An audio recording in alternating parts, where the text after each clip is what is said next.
Yes, ladies and gentlemen, first of all, I'm the new chairman of this session. My name is Anwar Stephen Kai Hashmi from Heidelberg University in Germany, and it's a pleasure to be able to be at this conference and contribute also as a chair.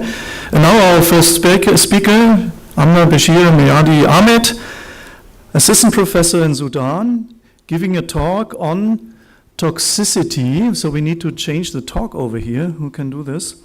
Toxicity of alum to New Zealand rabbits will present. I apologize for that. I don't have any data of the speaker, so I asked the speaker to just say one or two sentences as a beginning about the own career standing and the stations before, and then start with the scientific talk. Thank you so much. Thank you. I am the assistant professor of pharmacology and toxicology from Sudan, University of Medical Sciences and Technology. Excuse me, where is your presentation? Not showing here. I am an assistant professor of pharmacology and toxicology in Sudan, University of Medical Sciences and Technology, Faculty of Pharmacy. Yeah, excuse me, 1 minute. Your presentation is not showing here. Please adjust. PowerPoint is not showing here in the lower, in mail section. Please adjust this. Okay, thank you. You can see us now? Yeah, it's showing. Thank you.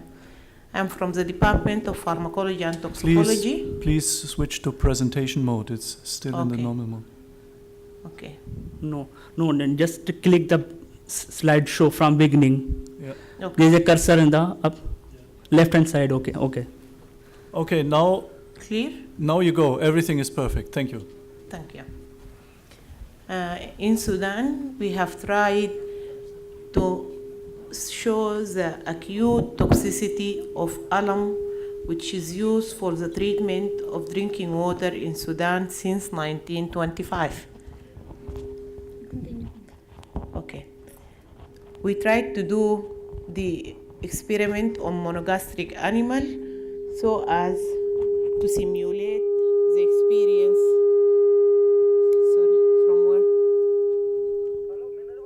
So as to simulate the same man.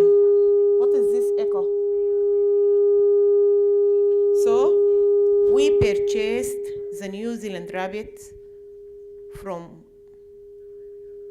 a pharmaceutical vivarium. We weighed them and divided them into 3 groups, each of 3. Group 1 were the undosed control. Test groups, the 2 other groups, test groups were given the chemical alum at the dose rate of 1% and 20% solution for groups 12 and 13 respectively, under ideal experimental conditions. After that, we could observe clinical signs, postmortem changes, and we smeared slides to show the histopathological changes. We took sera for investigation, including enzymatic concentrations, metabolic electrolyte changes, and then mortalities occurred to variable degrees respective to the dose level. The tested rabbits showed uncontrolled diarrhea, uncontrolled salivation, dullness,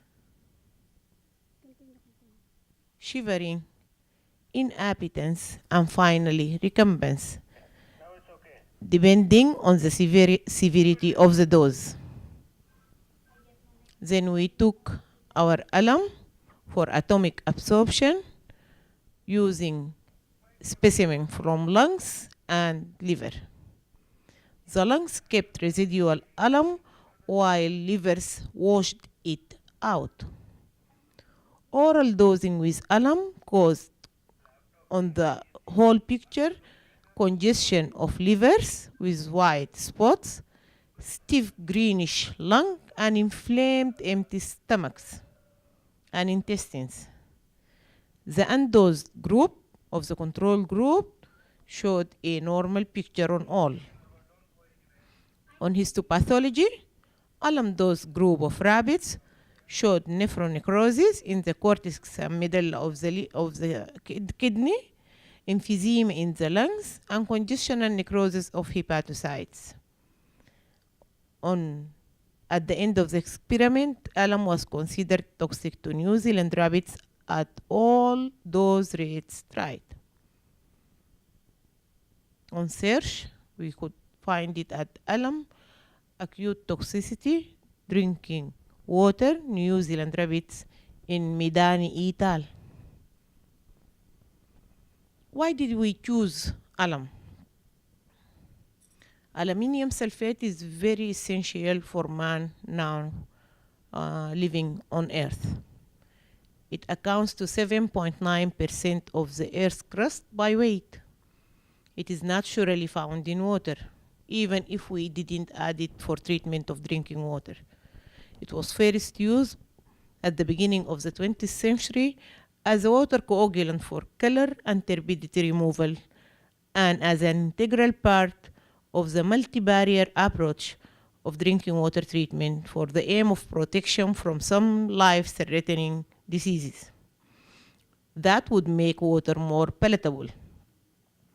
It was preferred by many water utility managers. Why? For effectiveness, availability, purity, and the low cost. The amount of alum taken from drinking water is nearly 0.1%, as the 99.9% will be washed out. This washout is done by neutralization of the alum acidity in the duodenum, and then it is precipitated and should not be absorbed into blood. In some individuals, the long-term accumulation of this very small proportion will lead to dementia, and some people say it is the main cause of myeloid protein deposition, which is similar to Alzheimer's disease.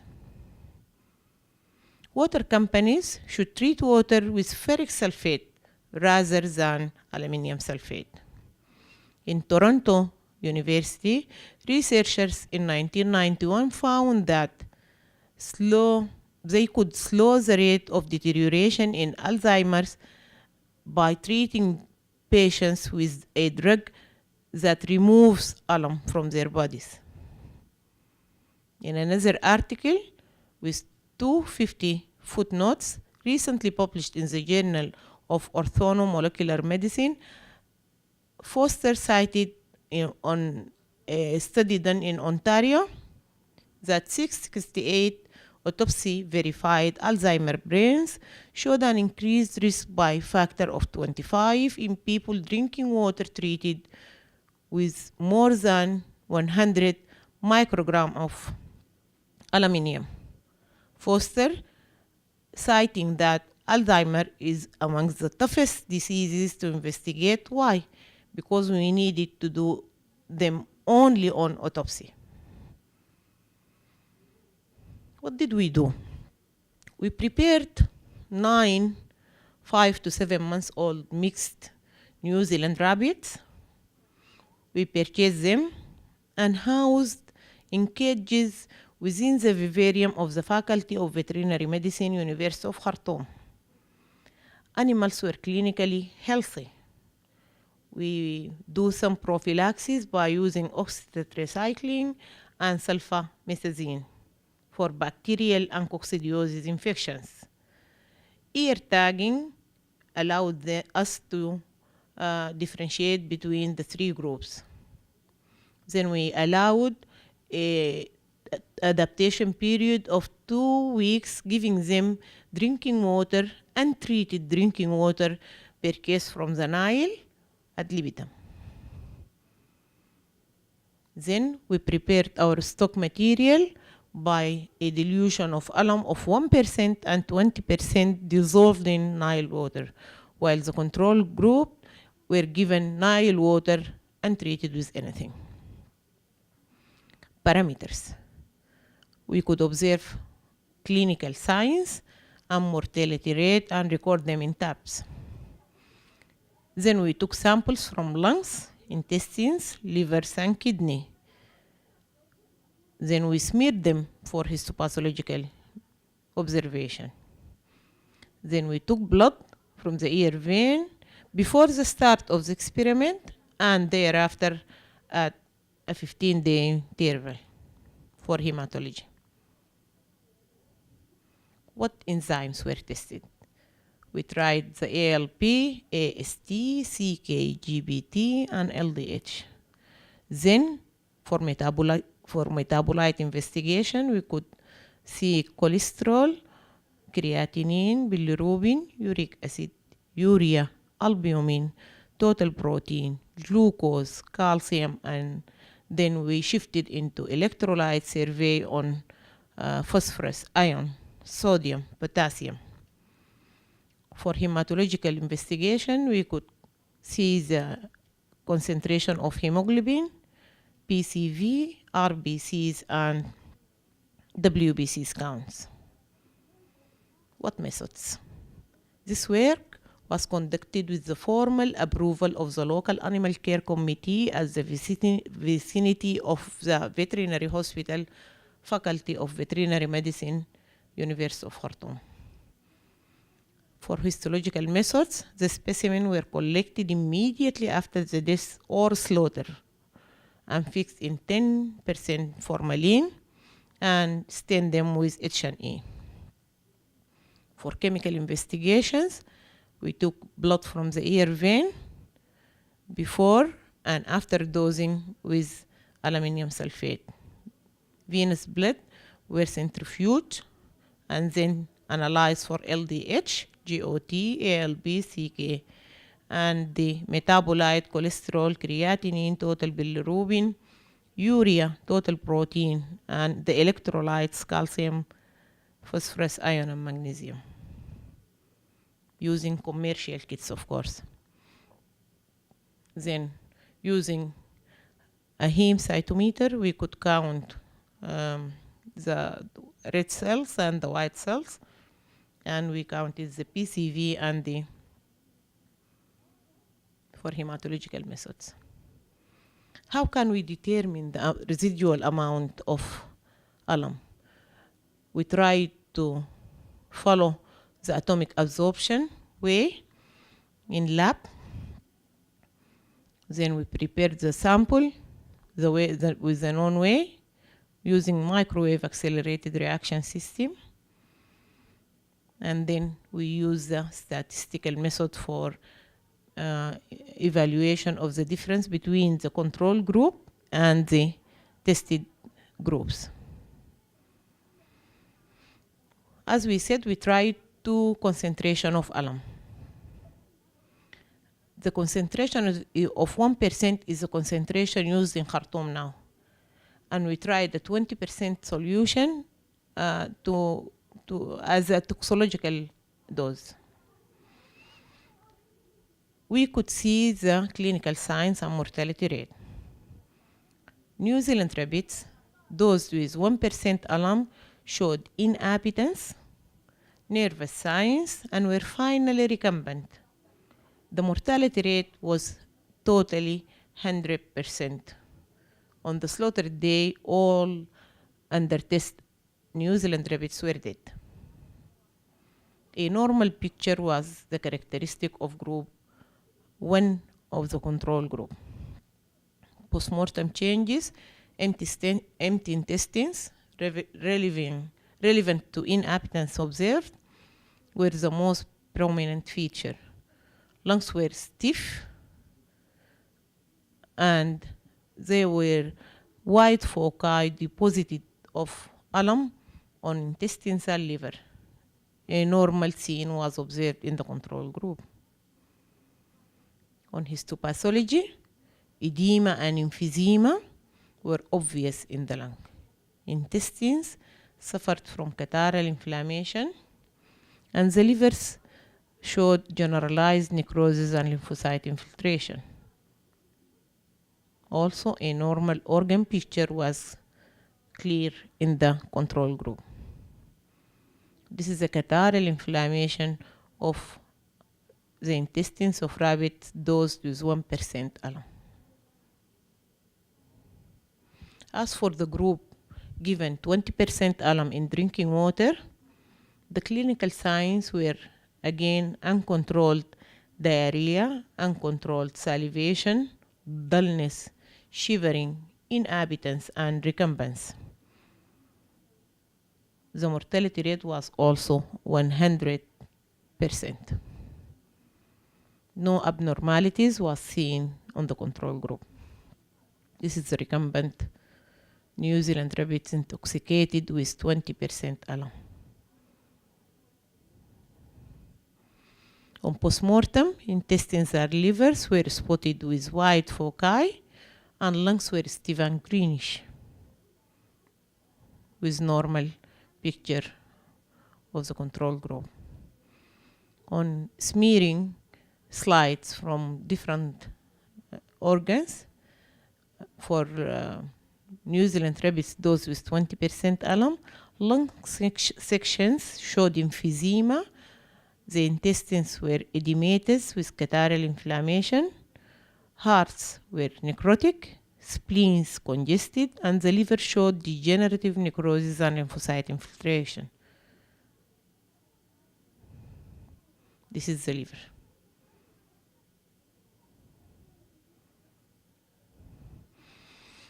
Then we move to the result from the chemical analysis.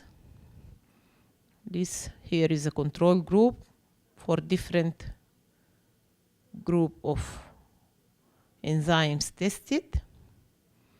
This is for the group taken 1% alum, and this for the toxic dose of 20% alum.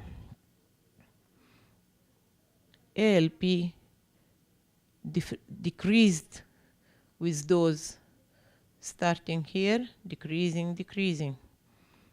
Then for the LDH, it increased first and then dropped. For GO2, there was an increase in alum dose with 1% solution and 20% solution. As for GBT, it was lower, slightly lower. And there was slight drop in CK. This is also in tabulated result for the same parameters of the enzymes. 1 star denotes P is less than 0.05, and 2 stars denotes AP less than 0.01. As for metabolites, this is for albumin on the control group. Here it was dropped in alum dosed with 1% and further drop in alum dosed New Zealand rabbits with 20%. For uric acid, there was a slight increase with dose, respective of dose. As for urea, there was increase in urea depending on dose, and slight increase in total protein. This is for the rest of metabolites. As for bilirubin, there was no change. For glucose, there was increase in glucose, and for creatinine, there was a slight drop. Cholesterol level increased greatly using alum for treatment of drinking water. This is in tabulated result. As for electrolytes, magnesium showed a slight drop. Iron showed large drop, which was manifested by anemia. Sodium showed a very big drop. Potassium, a slight drop. And for phosphorus, there was a slight drop from the control group. This is in tabulated result. For hematology, hemoglobin showed no difference. PCV shows a small drop. RBCs and white BCs showed a serious drop, then a compensated drop rate.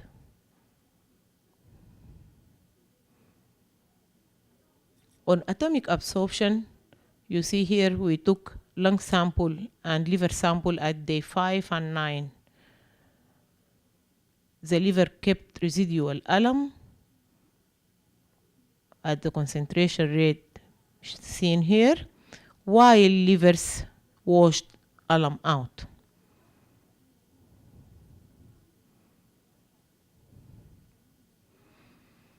In addition to the shouting mortality rate, 100% mortality rate was observed in both 1% and 20% alum solution.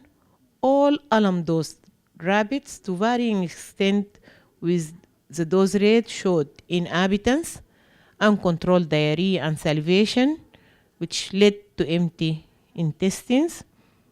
This anemia was followed by dullness, shivering, nervous signs, motor and behavioral disturbances, and finally recumbency. All these results indicates an increasing toxic anticholinesterase activity of alum due to the direct injury by alum and or its metabolites seen sedimented as white foci in the necrotic inflamed livers and the edematous and catarrhal inflamed intestines. The stiff lungs were due to the direct injury to lung tissue, leading to edema caused by the escape of fluids from the vascular bed to the breathing sacs, causing the subsequent emphysema. Anemia and depletion were mainly indicated by the decrease in PCV, RBC, and increased white BC. This can result from low dietary intake. Inhabitants was very clear, diarrhea and renal dysfunction. The hepatic injury, together with the decrease in ALP, CK, and GBT to variable stages, V was lower than 0.0 to 0.01, 0.05 to 0.01, an increased concentration of GOT and LDH, in addition to the bilirubin values, which were highly, P was less than 0.001. Increased, supported by abdominal pain. This suggests that the alum interferes with the excretory ability of the liver cell. The renal dysfunction was manifested by the creatinine, urea, albumin, and total protein concentration to significant fluctuations, added to a decreased value in magnesium, iron, calcium, and phosphorus. This was terminated by uremia, indicating manifestation of renal failure. In reference to all results in this acute experimental trial, alum was concluded to be fatally toxic to New Zealand rabbits. This alum is used in Sudan since 1925, and now they are adding another polymer to water treatment. I discovered that there is a water research area here, so I found it a suitable place and conference and an orifice to knowledge about the water treatment chemicals and their toxicity.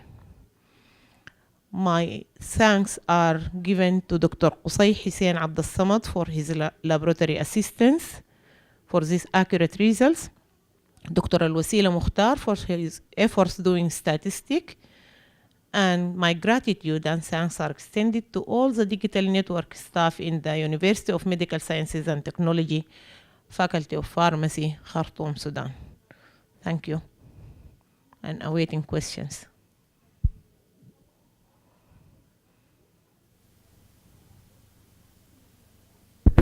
No. Thank you very much for these insights. I look into the audience. Some questions here? I don't see any questions in the male section. What about the female section? Other questions there? Otherwise, I have one question. You used in your slides up to 20% of alum in the drinking water. Mm-hmm. So if I look at seawater, which man cannot drink, it's like 3% of sodium chloride, and we cannot drink it. Mm-hmm. Why did you choose 20%? I assume it's 20 weight percent. Because in Sudan we drink Nile water, And in the flood season, which accounts maybe to more than 4 months per year, we use even doses even higher than 20%. Oh, wow, yeah. Okay, so then I understand this better now. Thank you so much. I have a question, please. Oh, there's another question here. The national environmental quality standards for alum in the Sudan. So the question is that you can hear, what is the national standard for the aluminum concentration in There is the Sudan? Water Guidance Act from the WHO. Yeah. That is why they are now adding the polymer since 1997. And on extension of this research, we did the same dose rates tried in Khartoum since 1997 to 2007, and it was also toxic. We are trying now to improve research on shifting to chronicity, because they are extending the time and period of use for many years now. Okay.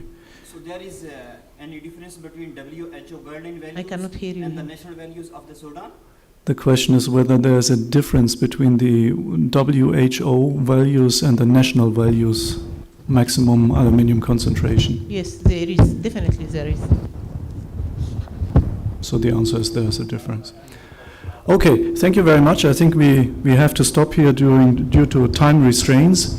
Thank you. So thank you once more, and we switch to our next speaker, which is a different speaker than announced in the initial program. It's Zaur Hussein Faruqi, coming from Pakistan. He's assistant professor, and the title of his talk, which could be displayed here maybe. This is your talk, isn't it? Here we go. The title of the talk will be Catalytic Reduction of 2-nitroaniline in aqueous medium using silver nanoparticles functionalized polymers with nitrogeels. So please, it's all yours now, and please stay in time that we have a little bit of time at the end for the discussion. Thank you. Say 2 sentences about yourself. Thank you very much. My name is Dr. Zahoor Hussain Faruqi, and I am working as an assistant professor in Institute of Chemistry, University of the Punjab, Lahore, Pakistan. The title of my talk is Catalytic Reduction of 2-nitroaniline in aqueous medium using silver nanoparticle functionalized polymer microgels as a catalyst. First of all, I come to introduction of the topic. Microgel are cross-linked polymeric network which can swell or deswell in a suitable solvent. The microgel containing inorganic nanoparticles are known as hybrid microgels. And hybrid microgels can be classified on the basis of morphology as a core shell microgel filled with nanoparticle, metal nanoparticle core and microgel shell, hollow microsphere filled with metal nanoparticle, microgels covered with nanoparticles, and microgel filled with nanoparticle as shown in figure 2. The hybrid microgels can be classified on the basis of responsive behavior as temperature responsive hybrid microgels, glucose responsive hybrid microgels, pH responsive, ionic strength, and multi-responsive hybrid microgels. These hybrid material can change their size in the presence of some external stimuli like temperature, pH, and ionic strength. Therefore, these hybrid microgels can be classified as a temperature responsive, pH responsive, or ionic strength responsive polymer microgels. Due to their responsive behavior, hybrid microgels have potential applications in glucose sensing, tunable tunable conductivity, photonic crystal, metal enhanced fluorescence, drug delivery, self-regulating insulin delivery, temperature sensing, pH sensing, and catalysis. But in this work, I am going to present application of hybrid microgel in catalysis. The hybrid microgels are considered as a good catalytic material because metal nanoparticles are synthesized inside the microgels, and polymer microgels have an open structure due to which reactant can move from outside to the network to the surface of catalyst and get absorbed on the surface of catalyst and are converted into product. The product molecule can easily diffuse from reactor to the outside towards the solution. These hybrid microgels are better catalyst as compared to other conventional catalyst because catalytic activity of the hybrid system can be tuned by changing the external parameter like temperature and pH of the medium. The hybrid material as a catalyst is a very good material because it can be easily recycled after completion the reaction. The basic principle of catalysis by hybrid microgel is shown in figure 5. The reactant molecule go to the catalyst surface or nanoparticle surface through the polymer network, get absorbed and are converted into product on the surface of nanoparticles as shown in this figure. Moreover, the catalytic activity of the hybrid microgels can be tuned by changing the temperature of the medium.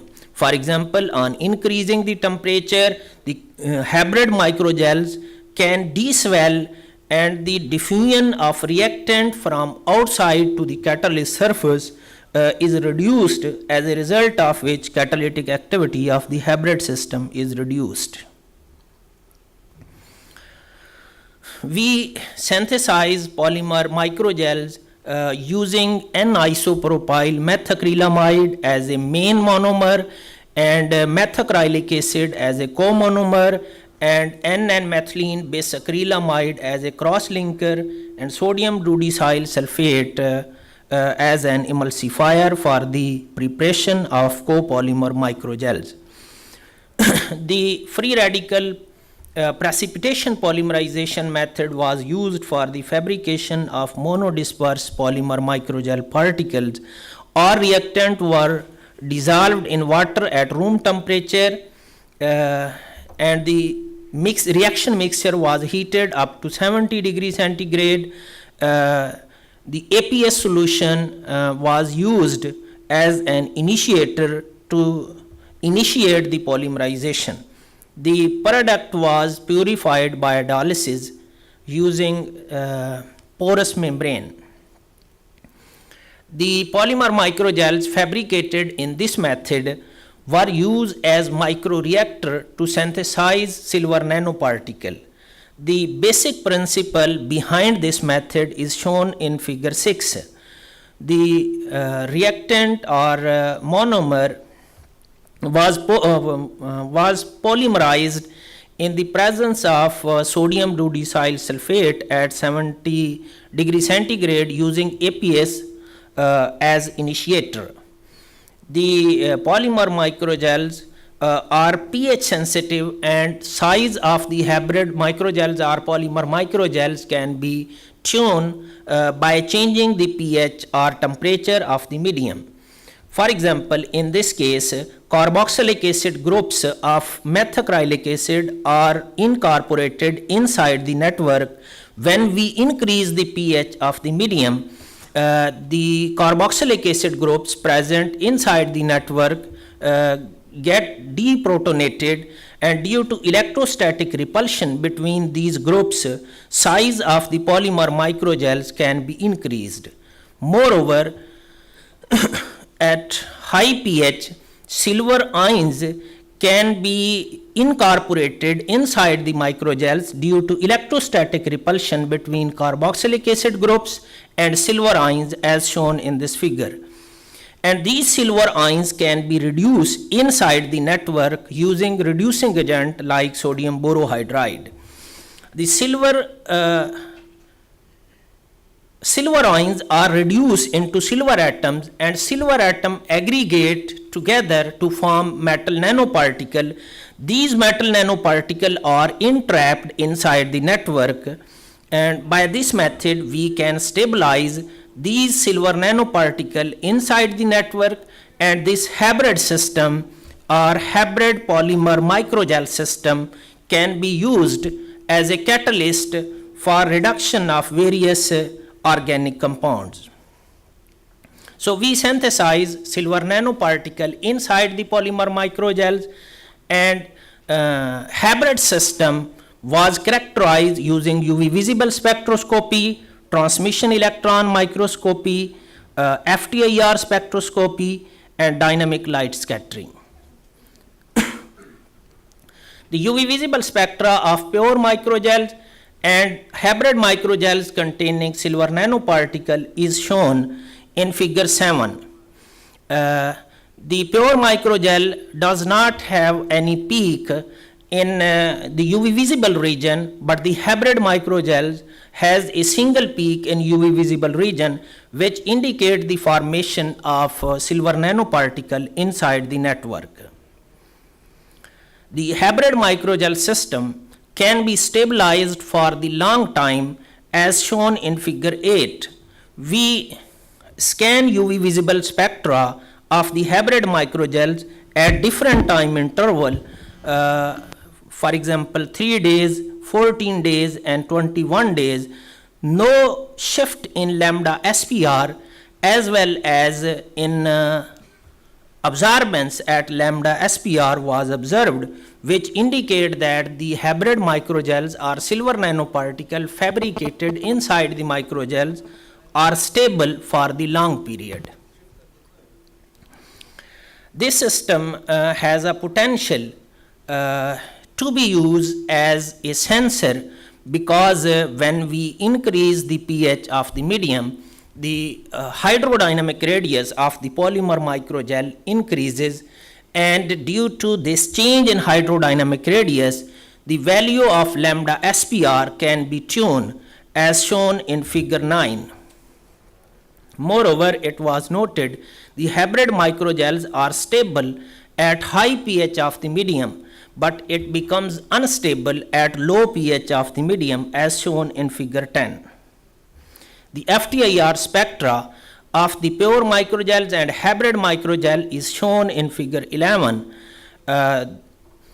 Both FTIR spectra are looking similar to each other, which indicate that fabrication of silver nanoparticle inside the microgel does not change the structure of the polymer microgels. The slight shift at 2971 per centimeter in case of hybrid microgel indicates some sort of interaction between silver nanoparticle and polymer microgel. The hydrodynamic radius of the polymer microgel as a function of pH of the medium is shown in figure 12. The value of hydrodynamic radius or hydrodynamic diameter of the polymer microgel increases with increase of pH of the medium due to deprotonation of carboxylic acid group present inside the microgel. The transmission electron microscopy was used to characterize polymer microgels and silver nanoparticle fabricated inside the polymer microgels. The inset image is a high resolution image of hybrid polymer microgels, which indicate that silver nanoparticle were successfully fabricated inside the microgel using polymer microgel as a microreactor. These hybrid microgels were used as catalyst for reduction of 2-nitroaniline in aqueous medium. The UV visible spectra for catalytic reduction of 2-nitroaniline in aqueous medium in the presence of hybrid polymer microgel is shown in figure 14. The value of absorbance at lambda max of 2-nitroaniline is reduced with the passage of time, which indicate the reduction of 2-nitroaniline in aqueous medium. The UV visible spectra of the 2-nitroaniline in the presence of reducing agent but in the absence of catalyst was also scanned and is shown in figure 15. There is no shift in absorbance at lambda max of 2-nitroaniline, which indicate that reaction does not occur in the absence of hybrid microgel in this domain of time. The mechanism for the catalytic reduction of 2-nitroaniline was supposed Langmuir-Hinshelwood mechanism. The hybrid microgel was used as a catalyst. The 2-nitroaniline and sodium borohydride get adsorbed on the surface of nanoparticle fabricated inside the microgels and interact with each other to form the product as shown here.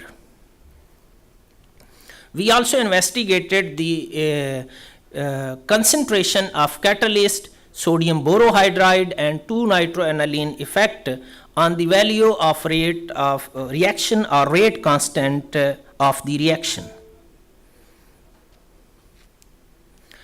The first order kinetic model was used to find the value of rate constant for catalytic reduction of 2-nitroaniline in aqueous medium.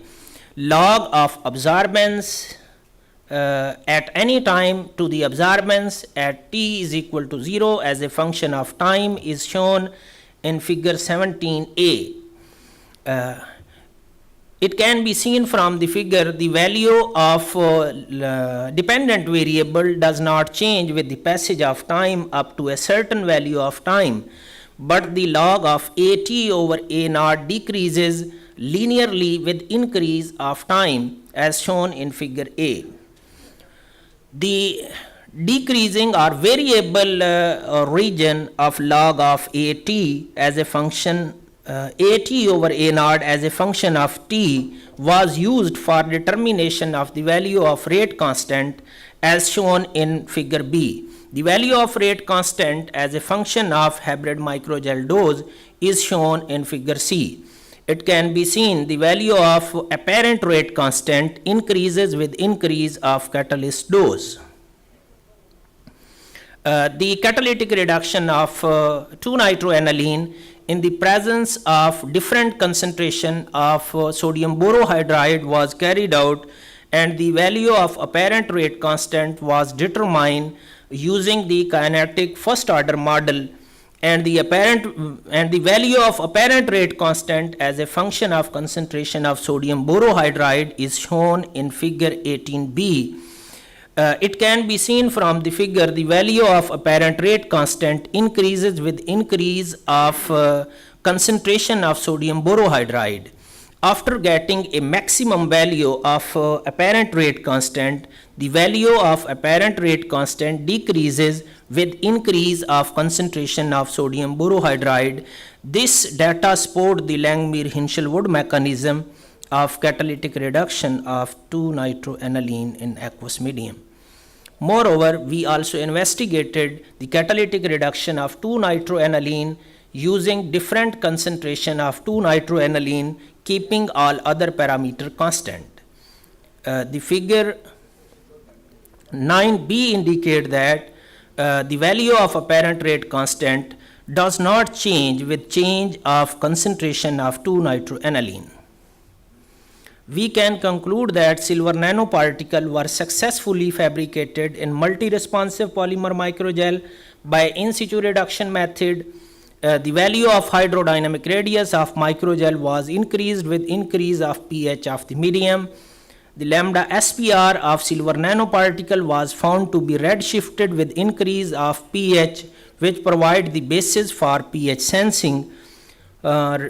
Reaction of reduction of 2-nitroaniline was done in aqueous medium in the presence of hybrid microgel. The value of apparent rate constant was found to be increased with increase of hybrid microgel dose.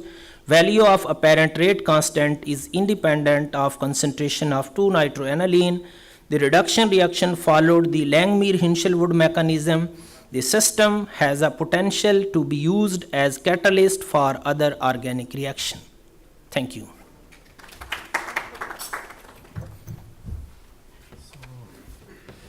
Yeah, stay here. Thank you very much for also these explanations. Again, I look into the audience. Questions? What about the female? That was a question? We have a question over here. Is there a microphone that everyone can hear us?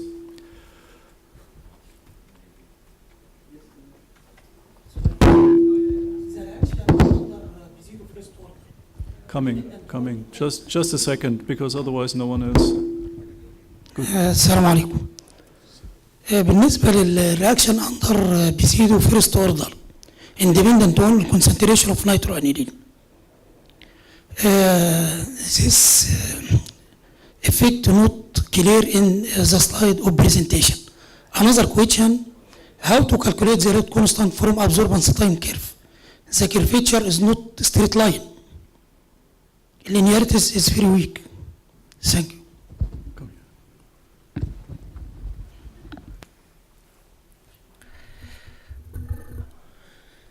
We calculated the value of rate constant from the plot of log of absorbance at any time t over absorbance at t is equal to 0 as a function of time, using the region in which value of log of at over a naught as a function of t is variable. The induction period, we use only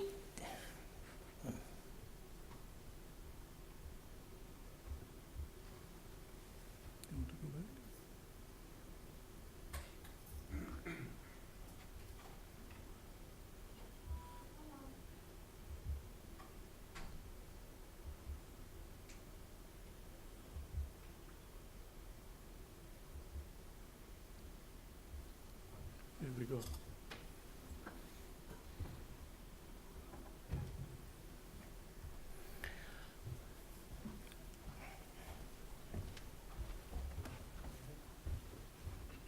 we use only the region of this plot in which Something wrong? log of at as a function of time is variable. We did not use the induction period Yeah, it's for much better. calculation of rate. Good. Yeah. The induction Another step here action fast. The slope line part of the curves.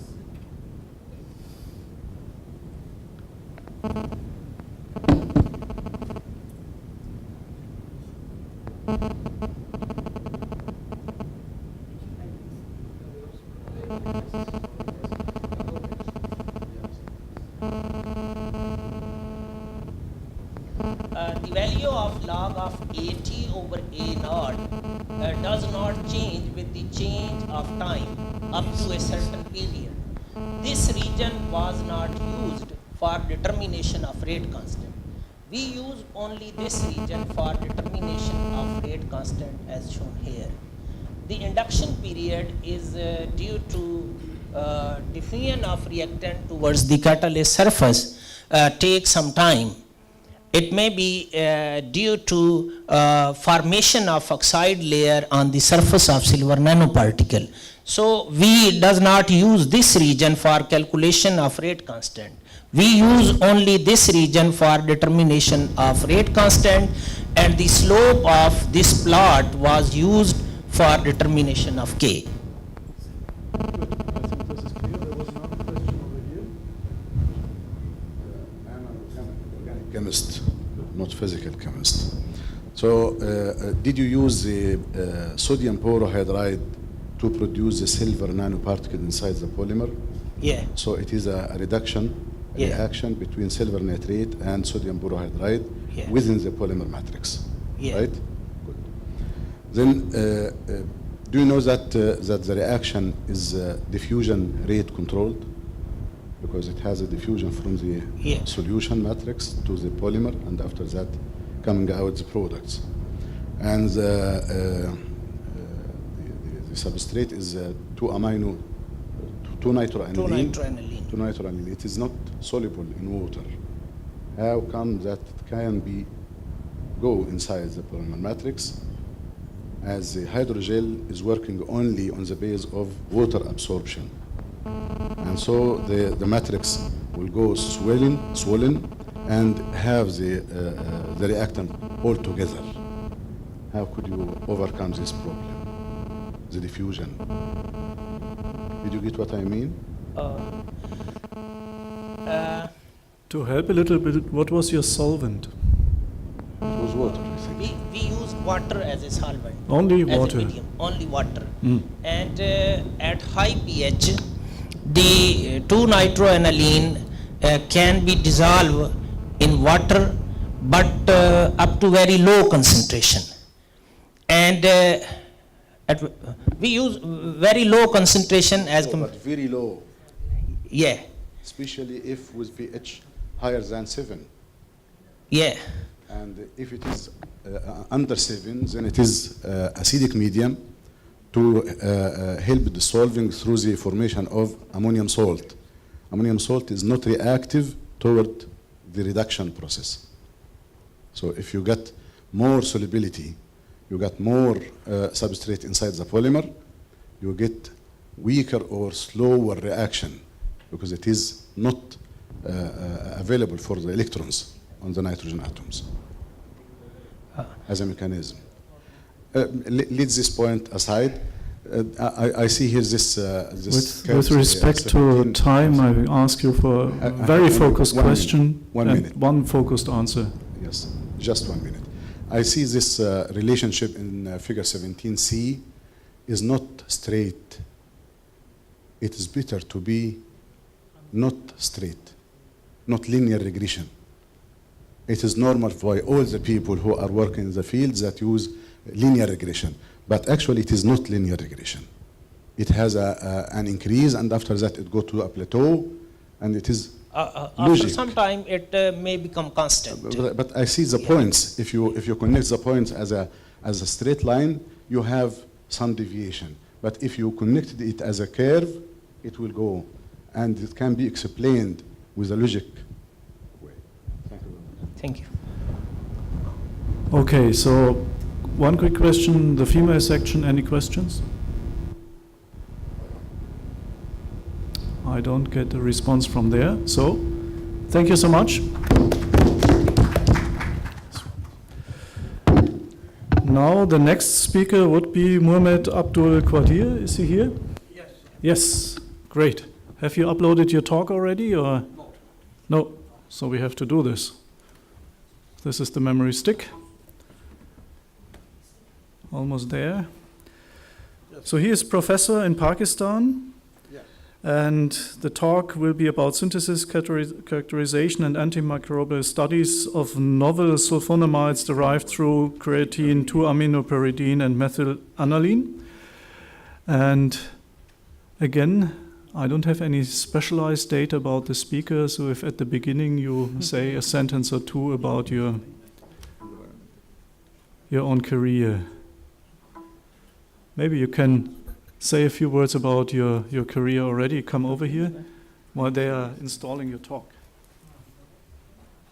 Problems, we simply switch the sequence of the two talks. So next one now will be Mohamed El Hattab, professor in Algeria, new secondary metabolites from the red algae Laurencia obtusa collected in the Red Sea. So obviously we have connection here with the computer and the memory stick, so everything should be said. As before, 2 sentences about your own career and then keep going and catch up with the time.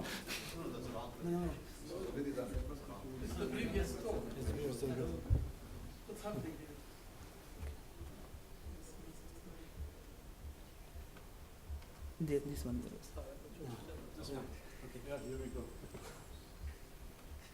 I would have loved just to see you comment on the Thank you. Bismillah ar-Rahman ar-Rahim. Thank you, Mr. the Chairman. Ladies and gentlemen, good morning. I am Mr. Mohammed Al-Hattab from the University of Blida in Algeria. My presentation concerned the isolation of new secondary metabolite from the red alga, Laurencia obtusa collect of the Red Sea. First of all, I'd like to give a brief generality about the red algae belonging to the Laurencia genus. The Laurencia genus belongs to the Rhodymelaceae family. It occurs on temperate to tropical shores, and from littoral to sublittoral up to 65 meters deep. Now, 131 species are accepted taxonomically, and more than 1,800 compounds were isolated from this class of algae. And more than 850 compounds were described until now in the Laurencia genus. Let's talk now about the chemistry of the Laurencia genus. The Laurencia genus is a prophylactic sources of secondary metabolite, mainly are sesquiterpene, diterpene, and C15 acetogenin. A great variety of these compounds are halogenated, and most of them are highly bioactive. The main skeleton sesquiterpene are lauren, chamigan, and cuiparan. Other skeletons such as aristolane, bisabolane can also be present in this class. In addition to sesquiterpene, we found diterpene with lipidine and pargin as the main skeleton, and also the C15 acetogenin. The present chemical study has been carried on Laurencia obtusa collect of the Red Sea by our colleague Professor Sultan Luhaibi. The species was correctly identified, and the voucher specimen is deposited at the Marine Chemistry Department of King Abdulaziz University. The algae was freeze-dried and submitted to solvent extraction using the mixture dichloromethyl-methanol, and the crude extract was fractionated, on flash chromatography, and the several compounds were purified on normal phase HPLC. The chemical characterization has been done by 1D, 2D NMR, and by high-resolution mass spectrometry. 12 compounds has been isolated. We have 3 new compounds, A, B, C, and 9 other compounds not completely identified. The compound B has been recently published by another team. Now, we focus on structural elucidation of the compound A. The high-resolution mass spectrometry indicates a mass of 297 grams per mole, corresponding to C15H21 LBR. The carbon NMR spectra show 13 signals, 9 signals corresponding to sp3 carbon, 2 signals corresponding to sp2 carbon, and 2 signals corresponding to 4 sp2CH, representing the aromatic system. The proton NMR spectra show clearly 3 singlets corresponding to the methyl and a signet corresponding to the 4 aromatic proton. The long-range coupling HMBC give us more information about the aromatic system. So, we observe a signal connectivity between the quaternary carbon C3, C6, and the environment proton H1, 2, 4, and 5. And also, we notice a signal connectivity between the quaternary C7 and H1 and the proton H1, H5 of the aromatic system. So it means that it exists a band between the quaternary carbon C6 and C7. In the same order, we notice a signal connectivity between H2, H4, and the methylene group C15. It means that this explains the existence of a new bond between the quaternary carbon C3 and the C15. In the same spectrum, HMBC spectrum, we notice a signal connectivity between the proton of the methyl 14 and the quaternary carbon C6. and also a connectivity between the general proton of the carbon 8 and the carbon C6. And we remark that C6 has no other HNBC correlation. It means that the carbon bounded to C7 is a quaternary carbon. The COSY spectrum confirmed via the signal connectivity between H9, H8, H8, H9, and H9, H10, the existence of two methylene groups, 9 and 10, bounded to C8. We continue now on the HNBC spectrum, and we notice a signal connectivity between the proton of the methyl 12, 13, and 14, and the quaternary carbon C11 and C7. This explains that the C11 is a quaternary carbon. And we confirm also the presence of a connectivity between H10 and the methyl groups C11 and C12, sorry, and the C13, and the connectivity between H10 and C11. This confirms the presence of the cyclopentene, and the skeleton of the compound A belong to cuparan. The existence of the presence of the bromine atom in the structure can be interpreted by the deshielded value of chemical shift of the proton and the carbon number 10. A value of 4.1 ppm for the proton and 62 ppm for the carbon is characteristic of a bound CBr. And we confirm the presence, we confirm the presence of the bromine in this structure on the basis of the mass spectra of compound A obtained by GCMS. We notice a signal connection or signal at 217 corresponding to the molecular ion with the loss of bromine. And also we notice the signal at 199 corresponding to the ion molecule with the loss of bromide and a water molecule. The signal at 91 confirms the presence of the benzylic parts of the structure, which is rearranged here to the tropylium ion. Regarding the relative configuration, the noisy spectrum show a signal connectivity between the proton of the methyl 14 and the methyl 12. This means that the two protons are on the same side in the structure, and also we confirm the presence of a signal connectivity between H10 and the proton of the methyl 13. This also means that the proton 10 and the proton of the methyl 13 are on the same side. And the relative configuration is this one. Let's talk now about the determination of absolute configuration of the compound A by vibrational circular dichroism, VCD. The methodology followed consists on the comparison between the measured spectrum and the calculated spectrum. I would remind that the calculate of the average IR and VCD spectrum consists on 3 steps. First, we determine the conformational search. Second, calculation of IR and VCD spectra for each significant conformer. And finally, calculation of the average IR and VCD spectrum. Before calculation of the average IR and VCD spectrum, we must establish the number of diastereoisomers to calculate.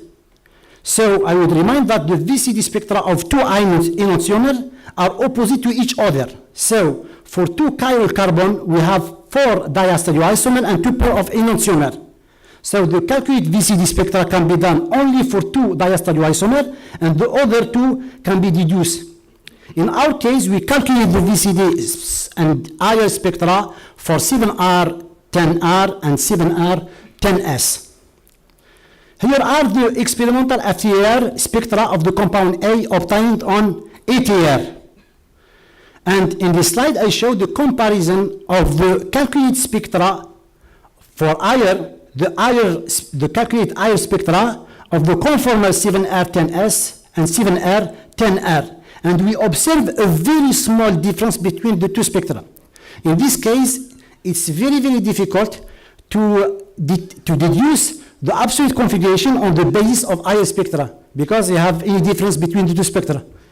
And here are, in this slide, I show the comparison between the calculated higher spectra of the conformal 7R10S and the experimental spectra in red.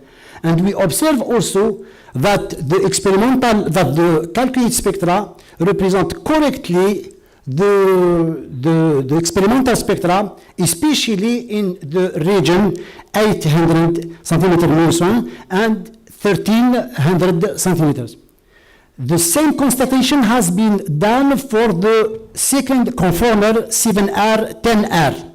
But, however, we notice, when we look with precision, we notice that in the wavelength interval 1100, 1350 centimeter, the calculated spectra of the conformer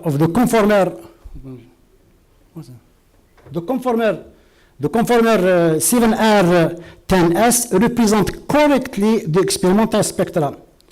Moreover, in this region, the calculated spectra of the two conformers are different. It's not sufficient to conclude that the absolute configuration is 7R10S, but it should be a precise indication. And finally, I show on this slide the comparison between the calculated VCD spectra of 7R10R and 7R10S. And it's a very, very interesting result because the two spectra are different. So we can deduce the absolute configuration after obtaining the experimental spectra of the compound A. Due to the small amount of the purified compound, and we use it to determine spectroscopic data, we have any amount of A, we should isolate more quantity by HPLC to measure the experimental spectra. This work is being done. Thank you for your kind attention.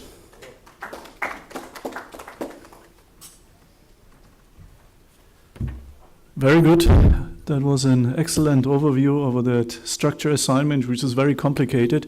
Are there questions? Here we have one question in the audience. Is there a microphone? And there's another question. First one here. The gentleman over here.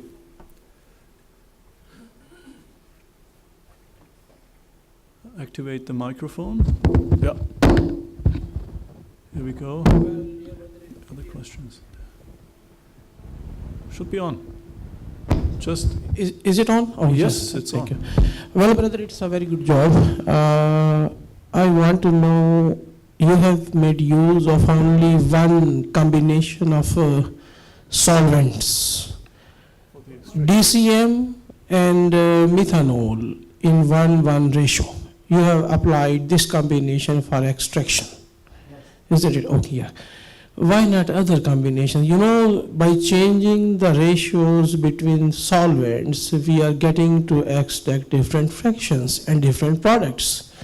So I think while you have mentioned earlier that from red algae about 1800 compounds have been isolated, so you have constricted or restrained yourself only to one combination of the solvents. We have the habit to use a solvent, a mixture of solvent. When we use, for example, dichromethane with methanol, we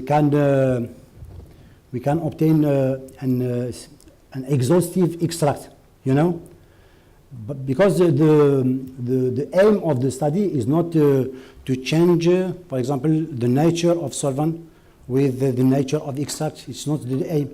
The main object of this work is to identify and isolate a new secondary metabolite, okay? And already we use the mixture dichloromethane, methanol, or chloroform methanol, and it's a very interesting mixture to obtain an exhaustive extract. So it means a lot of work may be carried out using different combinations to get more and more compounds from the same plant. Perhaps. Oh, Maybe. yeah, there's, Maybe. thank you. Maybe. Thank you. A very nice piece of work. I'm a synthetic organic chemist, so I like to make stuff. I mean, to determine the absolute stereochemistry, have you thought of doing a total synthesis of your stuff, which is not a very complex structure? Have you thought of total synthesis to, because if you make a total synthesis, you solve that problem easily and you have plenty of material. It's a good idea, sir. To synthesize the compound and to Yes. determine the absolute configuration. Okay. Yeah. Well, talk to me after the lecture. Okay.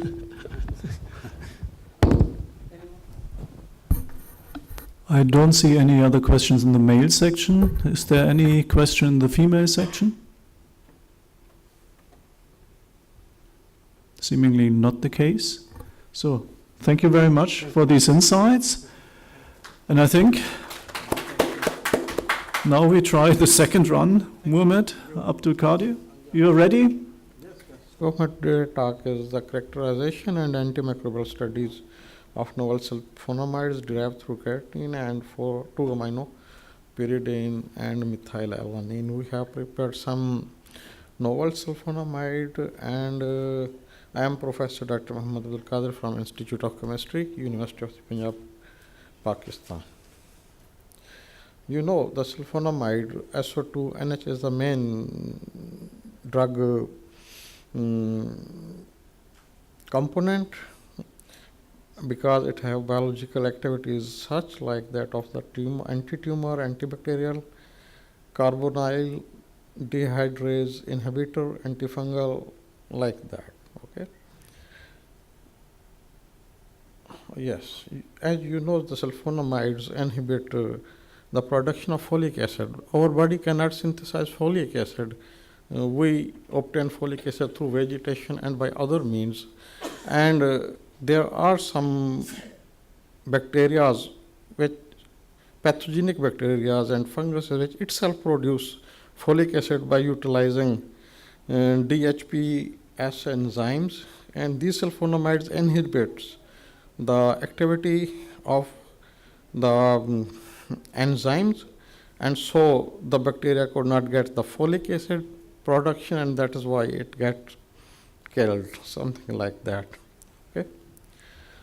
So the main role of the present work which I want to bring into your notice is the pKa value. If the pKa value of the sulfonamides as the sulfonamide which are in the market is around 10, that is not good, because the organic molecules having pKa value around 10 can crystallize into the kidney, and therefore you need to drink more amount of water so that to keep it out of the kidney.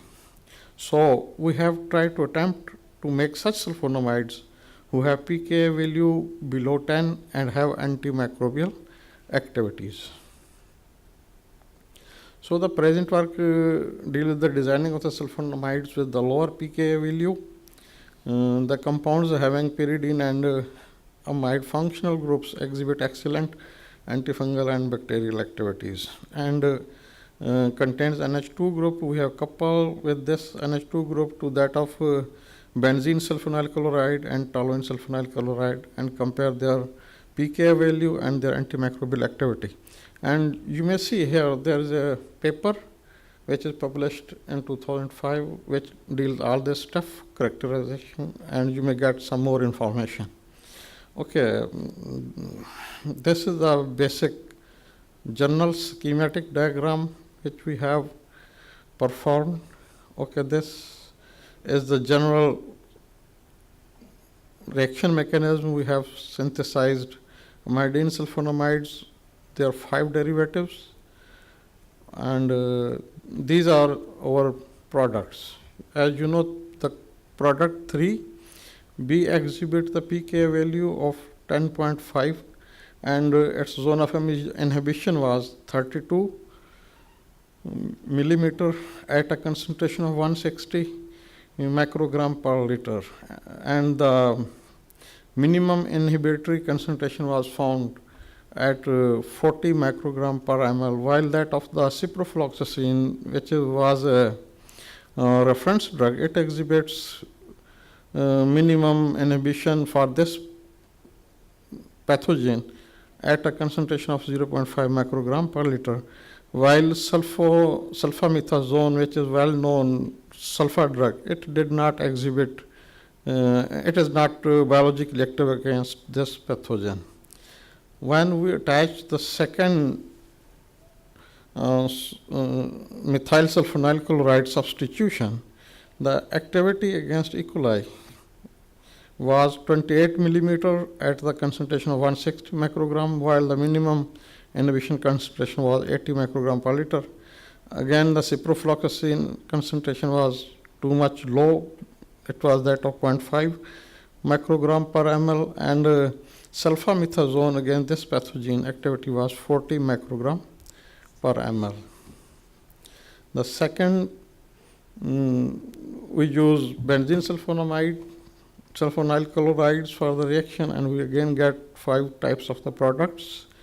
The product 1, you see, now the pK value is also 5.3, and its activity at 60 microgram per liter was 27 millimeter zone of inhibition, while minimum inhibitory concentration was 80 microgram per liter. The same was the case with the ciprofloxacin and sulfamethasone. Similarly, by substituting same group.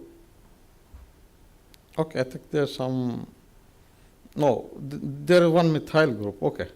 2 methyl here, it is 1 methyl group. Benzene sulfonamide concentration of the product, pK value was of the product 12A was 5.3, while its zone of inhibition at 160 microgram per ml was 28 mm, while that of ciprofloxacin and sulfamethasone was 16 millimeter. And minimum inhibiting concentration of sulfamethasone was 160 microgram per ml. And here you see the product sulfamethasone, the zone of inhibition was only 16 millimeter, while that of our synthesized molecule was only about half, 80 microgram per ml, while that of sulfamethasone it was 160 microgram per ml.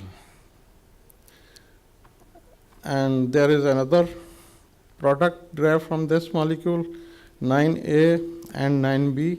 The pK value of 9A was 8.5, while that of 9B was 8.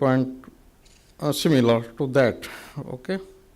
Again, you see the molecule by lowering the pK value, the zone of inhibition of the parasites, microbe pathogens was 24 mm at 160 microgram per liter, while that of the second product, it at 160 microgram per ml, its concentration was 22 ml.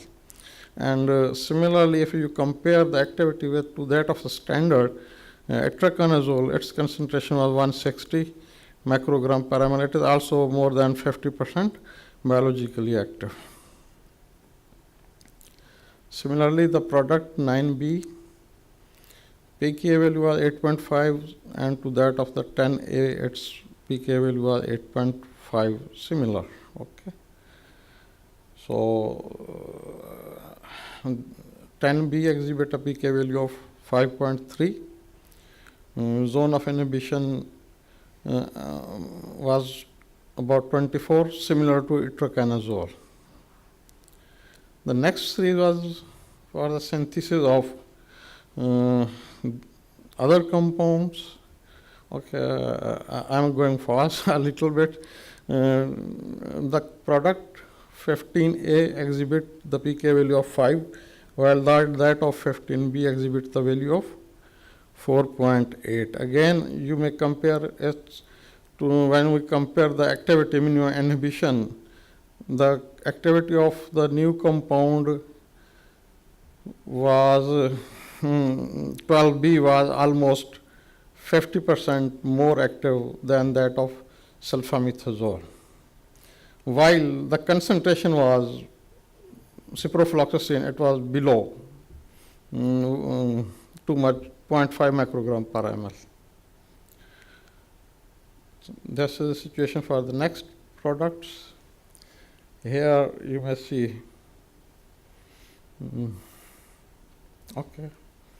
Overall, we can conclude from this work the activity of the above mentioned compounds are by their high permeability into the cell due to their acidic behavior of by virtue of their low pKa value, that is 4.7 to 5.3. The electrostatic interaction of the methyl group with protein and the pyridine further supports their antibacterial behavior. Amide bond formation in the above mentioned synthesized compounds have excellent activity against the fungal strains, as we have studied through structural activity relationships. Thank you. And these are my publications. Okay.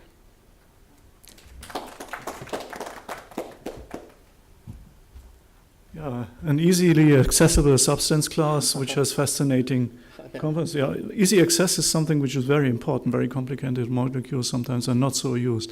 Questions from the audience? I look around. Don't see this. Is there any female section still up there or somewhere? Here we have one question in this section. No, thank you. I think just go ahead. Just. Thank you. It's rather, I think, more comfortable to ask without mic. Yes. You know, it's a narrow space and we can comfortably. Okay. Do it. Observe, you have utilized alanine on one side, Mhm. 2 amino pyridine on the other, Yes. and played with the same strategy of benzene sulfonyl chloride, Yes. paratoluene sulfonyl Yes. chloride. Yes. Is there some special reason for that? No, actually, I try my best to make the derivatives of to the natural products because their fragmentation pattern are environmental friendly and they are non-toxic. Most of our drug designing get failed because they are environmentally not friendly and they are products are toxic and their pK value is high, and by keeping all in point of view, I make derivatives by using the drugs already in the market, their derivative and the derivative derived from the natural products. So these are expected to cause less side effects as well. Yes. Good. Thank you. Yes. Another question? Yeah. I had a similar question. Why alanine? I mean, if you want to reduce the pKa, you could go aspartic acid or something. Well, why you chose alanine specifically? No, actually alanine is only in this paper I use, but I have to do a lot of other stuff as well.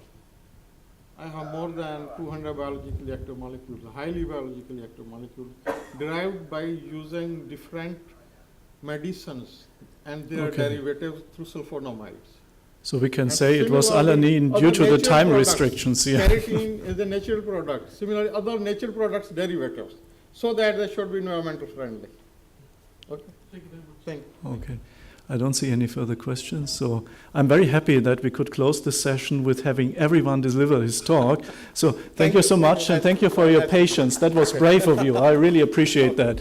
So thank you for all of you for staying so long, and enjoy lunch. بسم الله الرحمن الرحيم. السلام عليكم ورحمة الله وبركاته. إن شاء الله المحاضرة بتاعتي بتتكلم عن insulin-like action of novel metformin containing vanadates as new anti-diabetic drugs.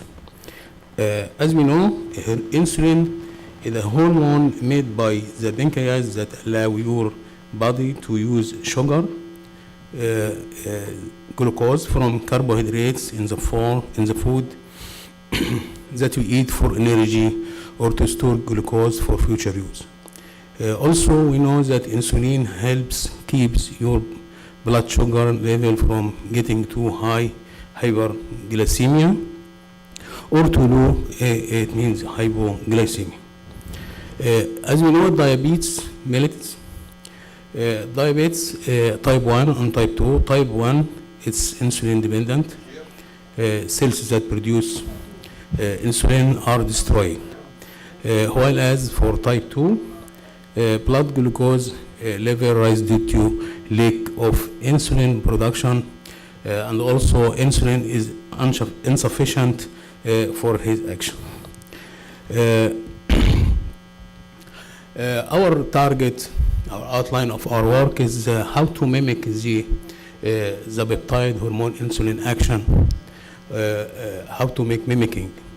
This figure shows description for schematic description for the relation between the coordination chemistry and bioinorganic chemistry, and also show the learning process from the nature and adopted an opportunity to adapt the knowledge retrieved for the formation of new chemistry or a new catalyst based on the hormone or peptide or enzyme chemistry. As we know, vanadium from a long time was used as a sugar balance, and it was also used as insulin mimic because of his effect. It has great advantage of this vanadium compound compared to insulin. The insulin-like action of vanadate, its vanadium compound, vanadate and decavanadate, have been shown to improve insulin efficiency in diabetic rates and humans. Also, we know the commercially available metformin, and it known as glucovag.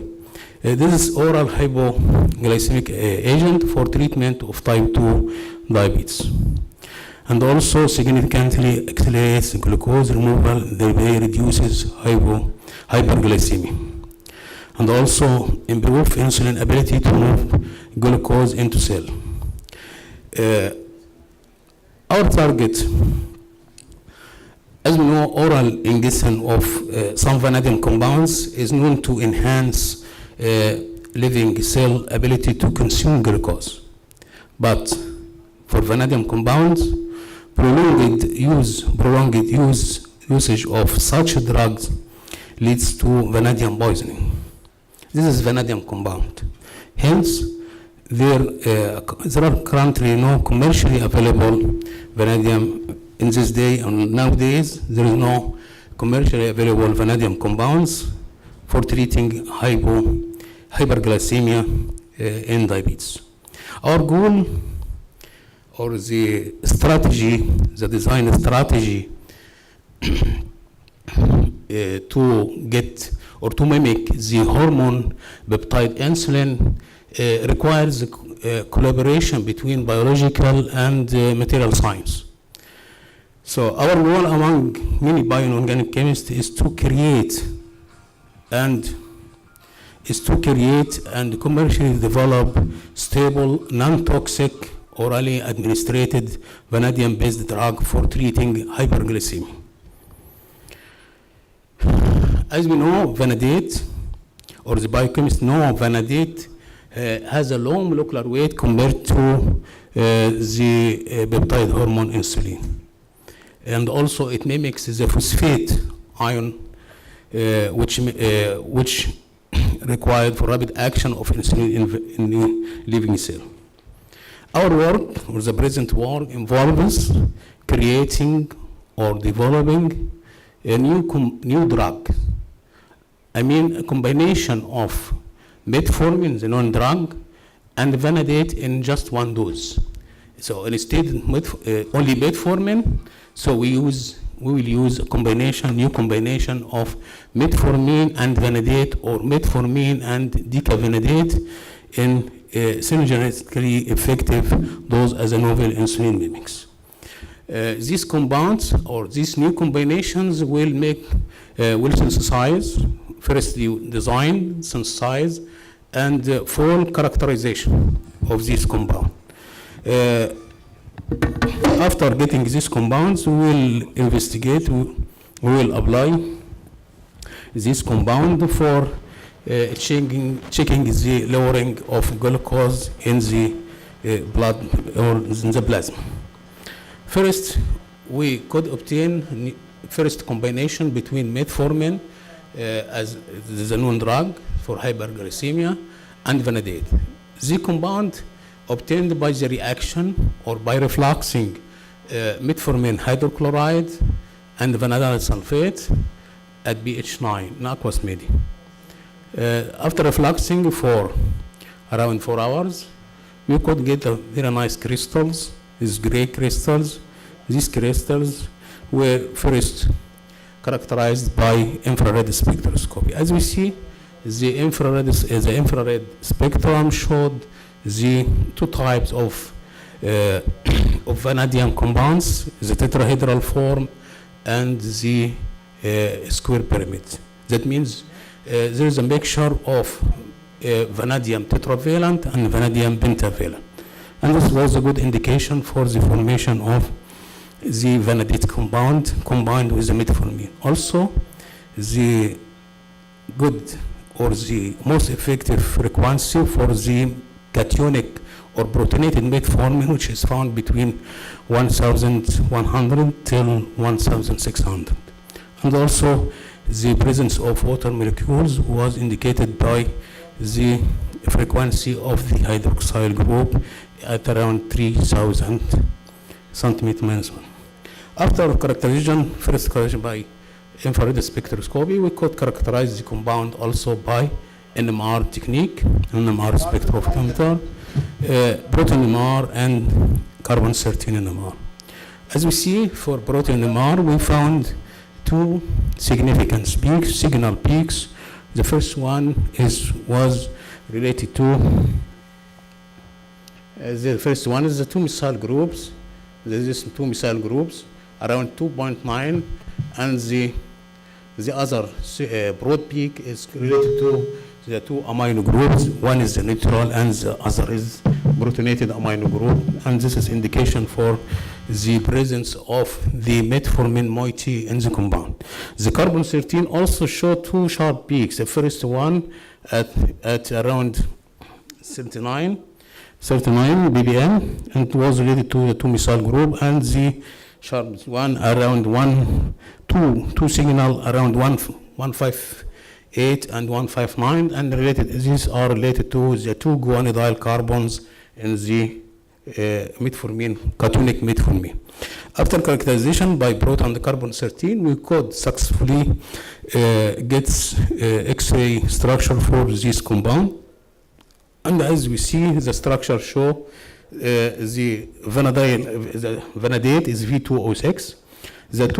Each vanadium atom of the two vanadiums is coordinated to 4 oxygen in a distorted tetrahedral form. And there is also this two-terminal oxygen, and the bridged one that defines the distorted tetrahedron. And you see the two metformin, cationic metformin, this fills the space of the sequential stacks of the chain as we see here. You see here the distorted tetrahedral of VO4 define or make a rearrangement of the chain of V2O6. And the space, as you see, the cationic metformin fills the space between the sequential stacks of the chains in the whole structure. And also the compound shows there is two different hydrogen bonding, the intra and inter hydrogen bonding. We could also characterize this compound by SEM, SEM, and also with EDX. And you see the gray crystals here. It's a good template, and also the EDX shows the percent of the carbon, nitrogen, and oxygen and vanadium is close to what we got from the elemental analysis, and this already defines the structure. The X-ray diffraction of this compound also was studied and show is a new. This means the X-ray here show around 22 lines, whereas in the metformin itself is around certain lines. That means there are new lines in the X-ray structure, and this means is a new compound compared to the metformin itself. Actually, we could also study the thermal analysis of this compound, and as you see, there are around 3 main steps. One is endothermic, 2 is endothermic, and 1 is exothermic. The first one is related to the dehydration of coordinated water molecule, and this is also a good indication for the presence of water molecules in the compound. Other one is related to the decomposition, the complete decomposition of the metformin cations. And finally, we could get a black residue, which was characterized by TEM and XRD, and we found this nanomaterial. This is in the nanoscale range. This is the first compound. We could also get decaffeinated, combination of metformin cations and also decaffeinated. This compound actually you could get it by hydrothermal reactions, just placing a mixture of metformin, vanadium sulfate, sodium oxide, and water in a ratio of 4:10:5 till 278 in a Teflon-lined autoclave at 160 Celsius. Actually, we got very nice crystals, red crystals. These crystals, we could characterize it also by infrared spectroscopy and proton MR, and the results indicated that the compound we obtained.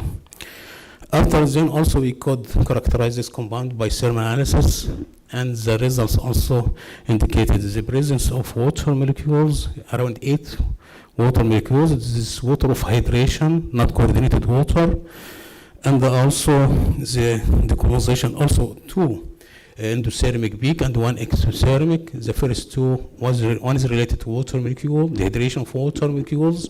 The second one is related to the full decomposition of the cationic metformin, leaving the residue of vanadium oxide. But actually, we couldn't characterize the final product, the oxide, till now, because it gave me a mixture.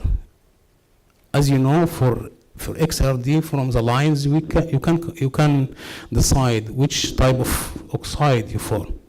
Actually, we found this mixture of different oxides, so it's still under study. We are trying to know the type of the final product of the oxide. After this characterization, we could also get a single crystal. These single crystals, the structure was also determined and showed that, as you see, it's a chain of octahedral VO6. It's a chain of octahedral VO6. And instead, compared to the other one, the first one, V2, it was tetrahedral and square pyramided. Here is octahedral full G. And you see here, this is backing diagram of the structure, and shows, as you see here, the vanadium oxide layers in this compound containing vanadium centers are composed of zigzag ribbons of edge-sharing VO6 octahedral. The solid state structure of V10 shows that the free metformin cation. Here metformin is not free metformin, it's cationic metformin, and this has helped us for the application because you know the metformin which is found in pharmacy and these things, it's hydrochloride, and this is helping the solubility in water. If it is not hydrochloride, it's not protonated, it will not be soluble and it cannot be used. So the reason why I decided when I started to synthesize these compounds is to get the metformin is cationic, not free. Because if I get vanadate in a combined dose with metformin and this is not soluble, so what is the benefit now? So the benefit now on the new thing is to get water-soluble compound. New combination of water-soluble compound can be administered to the human being. Well, the solid state structure of V10, because I named this V10 because it has 10 vanadiene atoms, shows that the 3 metformin cation dications the charge of these decavanadate ions are in the close vicinity of the latter. As you see here, in this compound, metformin is close to the 3 metformin cations are close to the vanadium oxide. That means there is here a type of Coulombic forces that is attributed from the charge between the cationic and the anionic part. Actually, after getting this compound, we could make preliminary investigation for the checking the effect of these compounds on the glucose. That means this compound will reduce the glucose level or not. We made this study. We made the effect of this compound at 100 and 200 milligram per kilogram body weight on plasma glucose, hemoglobin, and glycosylated hemoglobin levels. Also, we made for this compound, but we studied the effect of this compound in the same range at 100 to 200 milligram per kilogram body weight on plasma glucose, total cholesterol, LDL cholesterol, and triglycerides levels. This is just preliminary investigation. We are now trying to study gene expressions. It's under investigation now. But the first thing in this study is to get this compound and to make full characterization of this compound as a new combination of the vanadyl in the form of vanadate and decavanadate and the cationic metformin, just to get preliminary investigation. And this, the result showed that these compounds or these two combinations are more effective in comparison to the metformin itself, which is found in the pharmacy. Finally, I can make a conclusion. New combinations of metformin as a substitute for insulin therapy and vanadate and decavanadate, namely, as we show, V2 and V10, were synthesized. Actually, we should say were designed first, synthesized, and fully characterized by using various spectroscopic methods, as I showed all of you. Infrared spectroscopy, we made proton MR and carbon-13, thermal analysis in TGA and TDTA, powder X-ray diffraction, and also X-ray crystallography in addition to EDX, SEM, and TIM. The crystal structure of V2 reveals unusual coordination geometry with interlayer bonding, and the coordination polyhedra of the vanadium atoms are parallel stacks of vanadium oxide. But here, the vanadium oxide was tetrahedra. But in the decavanadate, I said it was octahedra. Finally, we could examine the glucose lowering activity by oral administration of compound V2. Actually, till now, we just checked the first compound. The second one not yet, because we found some problem in the solubility. The first one is water soluble, because it's just V2O6, but the second one is V10O28. That means it's so bulky. This is maybe prevents the solubility in water. But we could make a mixed solvent, but our colleagues, the biochemists, said to me, it's not good to use mixed solvent in such a study. The most important thing is to use water, not because for human being use water. It's in water. How to use other solvent.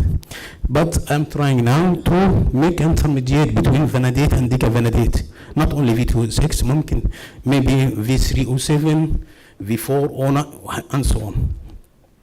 Examination of the glucose lowering activity by oral administration of compound V2 in streptozene-induced diabetes. Streptozene is a compound we could buy it, and because it gives the effect of the insulin found. Okay, has been done, and the result shows that the treatment by using this compound recovered the lipid profile of diabetic rats, reducing both triglycerides, total cholesterol, LDL cholesterol, and glycosylated hemoglobin level in plasma. finally we could say thank you. Thank you very much. Thank you very much, Professor Muhammad Ibrahim. If there's any question from here on, from yes. First of all, what is this nice picture? Is this here in Mamlaka? I was, first of all, thank you, very nice talk. Formulation is a serious problem, and companies are really trying to get rid of the solubility issue. But I was intrigued by your XRD spectrum. It seems to me that you got some oligomers there. There's so many compounds. Yeah, is there?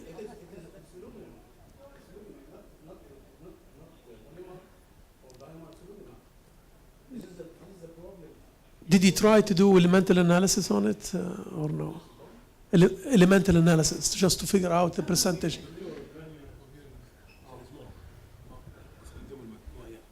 We made elemental analysis. We made full study. Yeah, after getting this compound, we could measure the elemental analysis, and we found it's okay. And it was also inconsistent with thermal analysis results. After then, we made proton MR just to see the formation of or the presence of the cationic metformin in this compound. You could just a small comment. You may want to. I wanted to make vanadium NMR, but unfortunately, I don't have vanadium NMR here. Yeah, you need the magic angle spill for that. But you could use just for preliminary work, since the other compound gave you bad solubility. You could use around 1% DMF. Actually, that will help your solubility. No, but they said me is also not good. We will try to use micelles, you know. Yeah. We will try micelles. This is just a hydrophilic part to improve the solubility. Micelles, yeah. Yeah. Yeah. Well, you could use, as I said, a little bit of D-mannitol, okay, which is biocompatible. Actually, we are trying to solve this problem. Yeah. It's under investigation. There's many ways to. Yeah. Very good question, really. Thank you very much. شكرا. السيدات عندهم سؤال? We need to move fast to the second lecture. السيدات عندهم سؤال? If there's any question from the ladies' side? No question for ladies' side. Okay, thank you very much. Thank you. Thank you very much. طيب, we will start next in a minute, next lecture. Okay.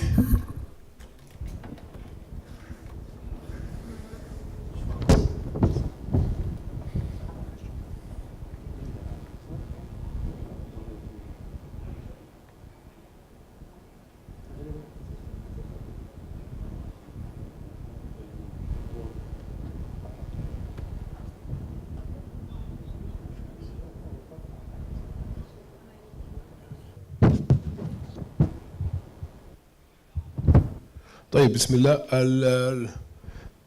Our second speaker, Dr. Halibi Maloudi from Morocco. He is a professor of analytical chemistry in King Al Hassan II University. Start.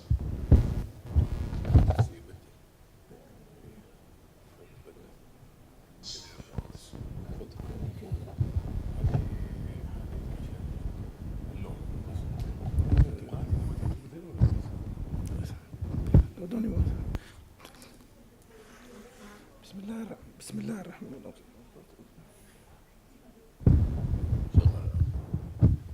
بسم الله الرحمن الرحيم.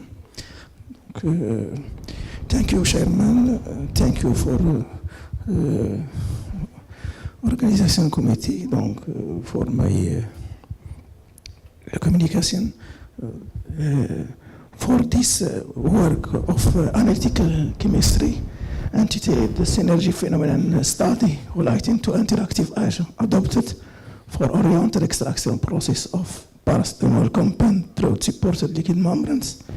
It's possible to detect a new oriented process of the small molecule through the membrane in their movement through the membrane.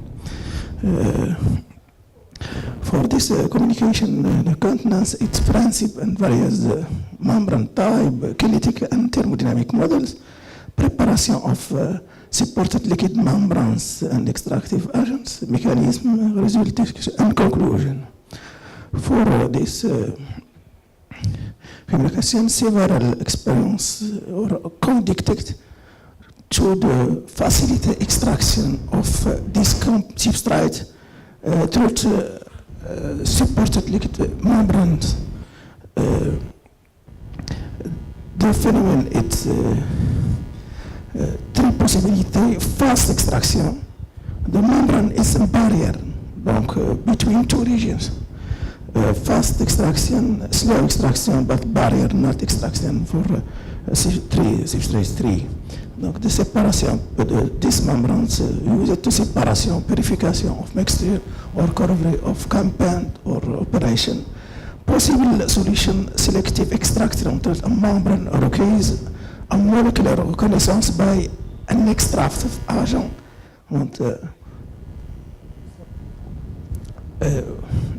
Different type of membranes, those organic membranes made ceramic, metal, glass, solid electric.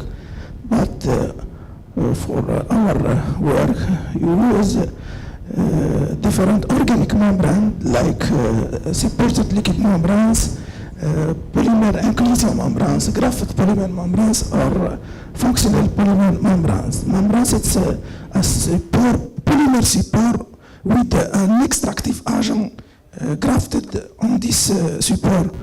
Donc, on this agent is a site, interaction site between reconnaissance molecular for the substance in solution. Principle and various membrane supported liquid membranes separation two aqueous phases. The system contains three compounds, super micropolymerase film like PVDF, CTA, PVDF, an extractive agent with active site to bind the substrate. And so on, and hydrogen with the high evaporator temperature. We develop a kinetic thermodynamic model to calculate permeability, fluxes, and the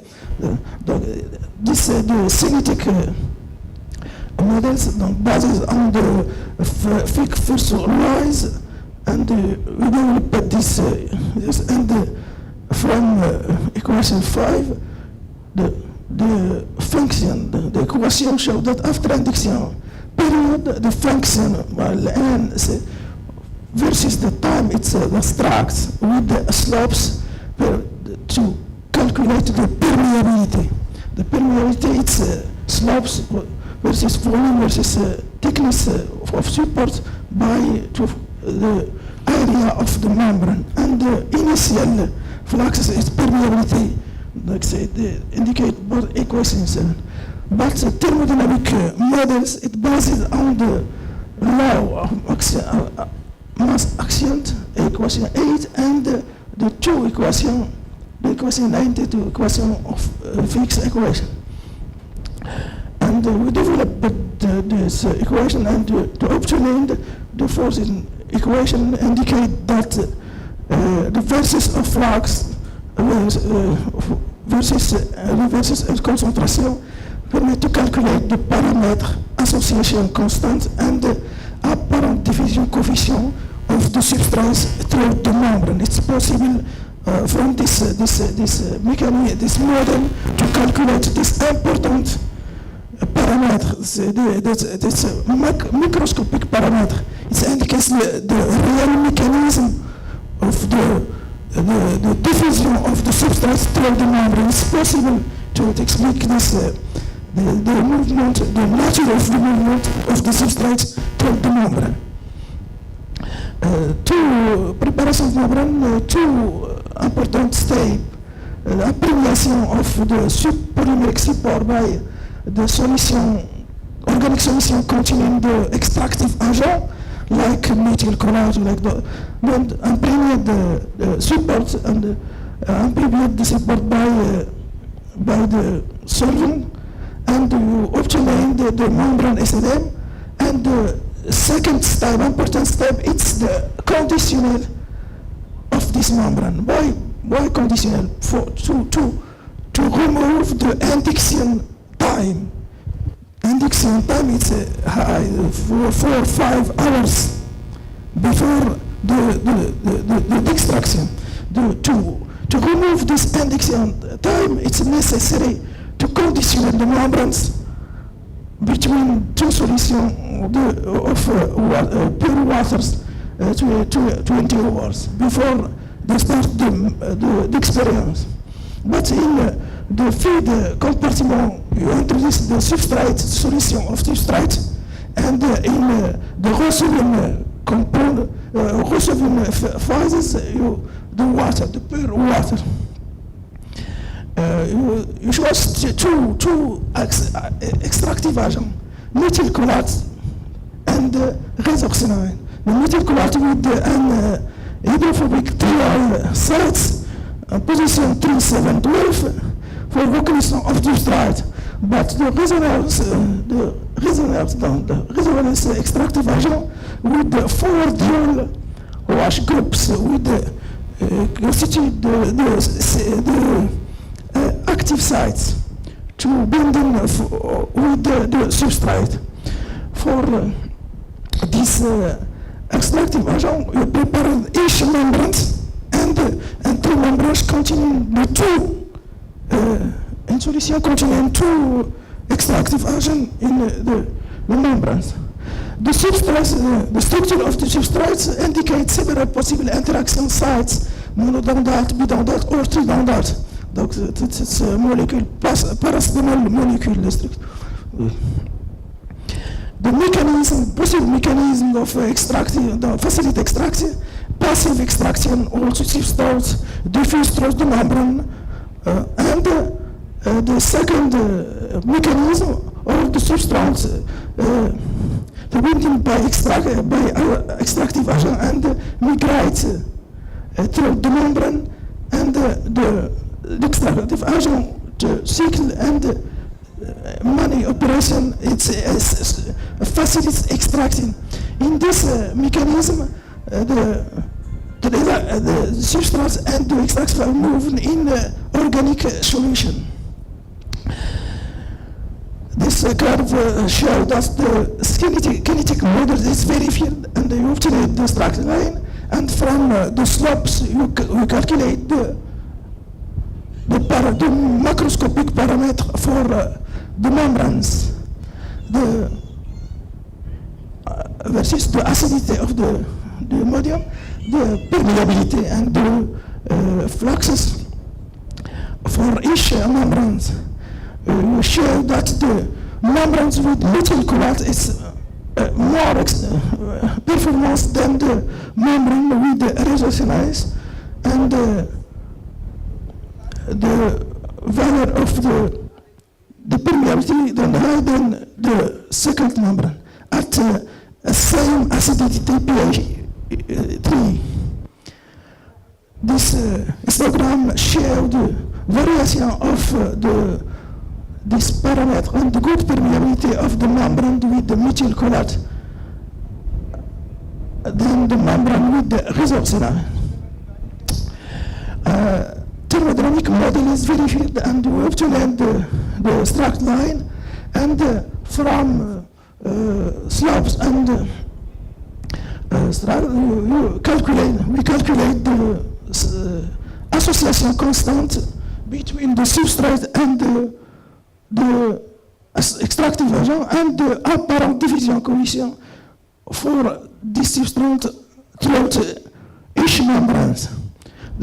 This table indicates the important result. We show that the value of the apparent diffusion coefficient with methyl cholate is higher than the value with the resorcinine. This membrane is performant, and you show that the value of the constant association it's low with the membrane with cholate than the membrane with the resorcinine and extractive agent. And you say that this parameter, it's, donc microscopic parameter, it's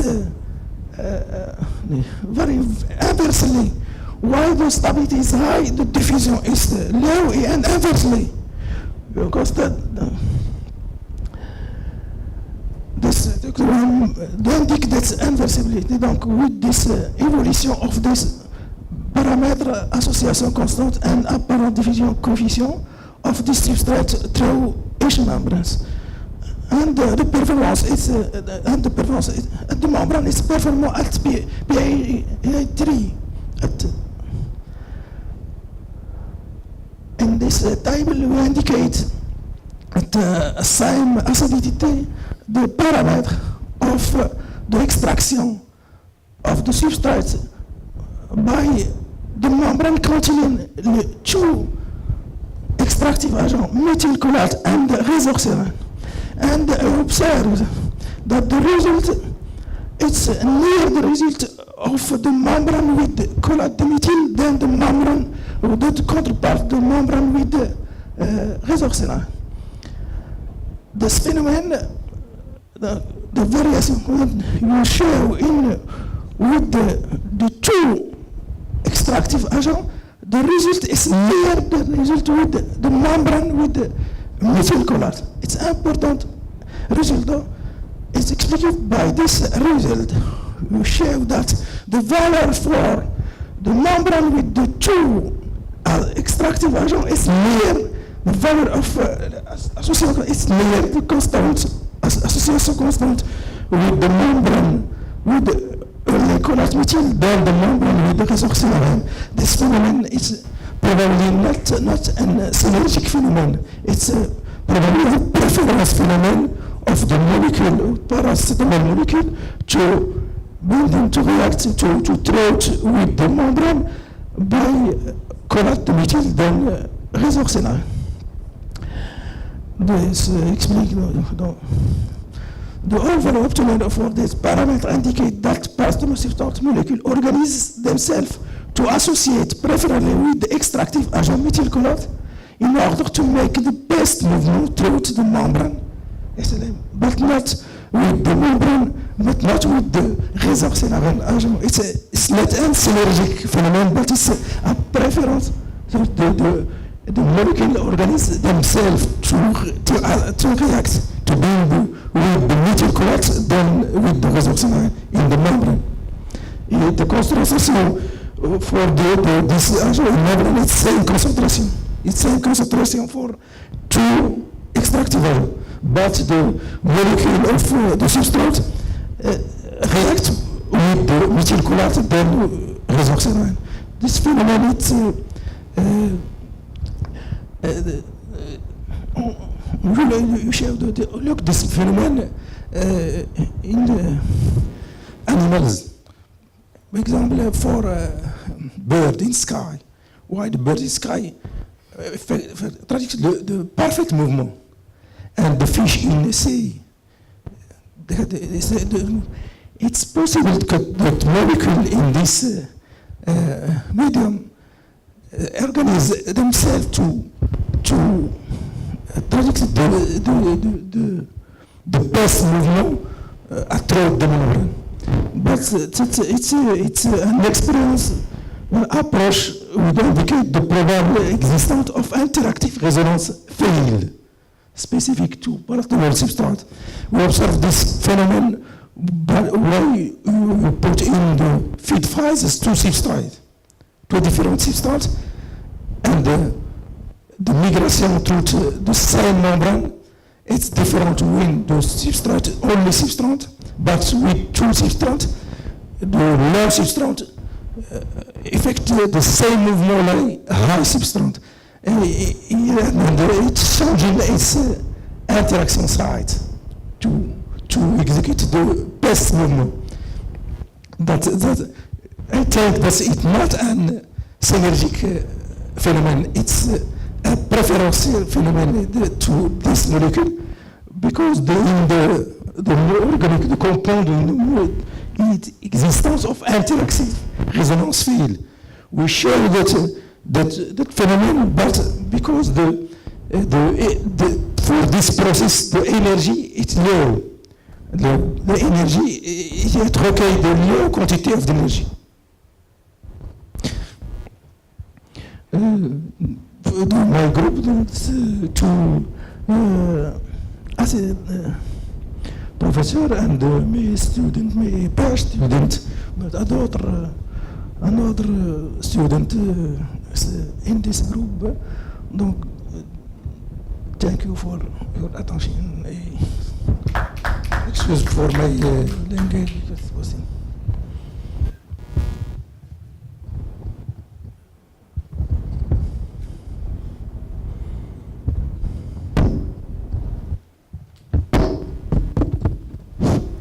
Thank you very much, Professor Maludi, for your informative talk. And if there are any question from this side and from the female side, please.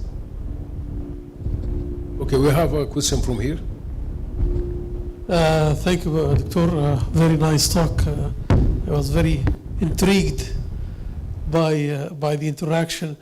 But my question is, have you tried the two extractive agents of if I understood you correctly, of ratio 1:1, right? Concentration is the same. Same concentration. Okay.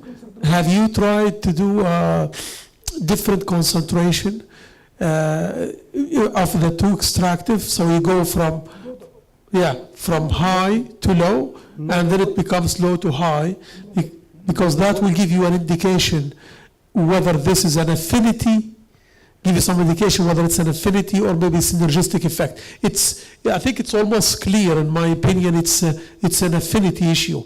It's like an enzyme substrate interaction. It's like a host guest, host guest chemistry. But I think this profile, I would suggest you do it, this concentration profile. The work you said it's conducted with different concentration, and we observed this phenomenon, but with the two substrate and one extractive acid. And you observe this phenomenon, this new phenomenon, because that's not synergic phenomenon, because separately each substrate, when you study each substrate through the membrane, you calculate the parameter and you observe the high parameter and the low parameter. Why you put two substrates in your feed phases, the low substrate through this membrane like high, and it's changing. It's possible. It's not possible. It's changing. It's seat interaction. It's automatically, but with his interaction, his site interaction, it's not possible to throw this membrane with this parameter. It changes this interaction site. It seems to me it's an affinity issue, but I think I still insist that if you, the way to do it, in my opinion, is, or one experiment maybe you want to do, is to have the high affinity substrate with the extractive agents, and then increase the concentration of the low affinity. Nothing should happen. And also you should do the other way around. If it's an affinity issue, the high affinity substrate to the extractive agent will replace the low affinity if you add the concentration. It's like a competitive issue, yes, competing with each other.